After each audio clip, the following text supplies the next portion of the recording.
US company uses VR to help people understand what it's like to die. What does it feel like to die? It is an unusual question and one that no one alive can truly answer.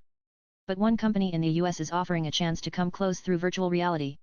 The simulation takes participants through the final moments of a terminally ill patient's life. The VR program is developed by Embodied Labs, a California-based company that creates immersive, first-person experiences to help people understand aging, illness, and end-of-life care.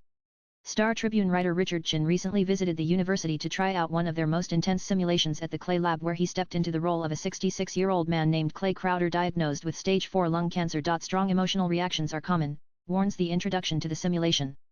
Carrie Shaw, the CEO and founder of Embodied Labs, said, "That one is intense. We wanted to portray what active dying is like." The journey begins with a doctor's appointment where Clay and his family are told that further treatment is unlikely to help.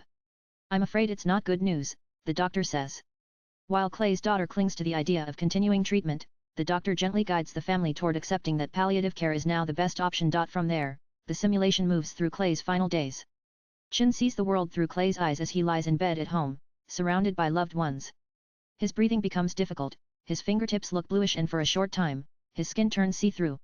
He gets pain medicine that helps him feel more comfortable and slows down his heartbeat. The simulation includes realistic elements like conversations about catheters, feeding tubes, and the hospice nurse's advice to let the natural process unfold. At one point, the nurse asks Clay's family, "Have you told him that it's all right for him to go?" As the experience nears its end, a poem is read aloud as Clay's vision fades. A blue heron appears which is flying toward a white light. The perspective then shifts and Chin, as Clay, sees himself from above watching loved ones say their final goodbyes before his body is wheeled out of the home. Embodied Labs also offers VR experiences that simulate Alzheimer's, Parkinson's, hearing and vision loss, social isolation, and aging as an LGBTQ person. At the University of Minnesota, medical and mortuary science students use these VR experiences to better understand what older people go through. In one simulation, they step into the life of a 74-year-old man named Alfred, who has trouble seeing and hearing. "They feel frustrated and annoyed that they're treated like a child," said Janet McGee, a teacher in the mortuary science program. She said the experience helps students become better listeners and more understanding. Swipe left for next video. Shaw, who studied biomedical visualization and game development at the University of Illinois Chicago, was inspired to start Embodied Labs after caring for her mother who had early onset Alzheimer's. She began by using tape-on safety goggles to mimic vision loss for other caregivers. That idea eventually developed into full-scale VR experiences using real video and actors.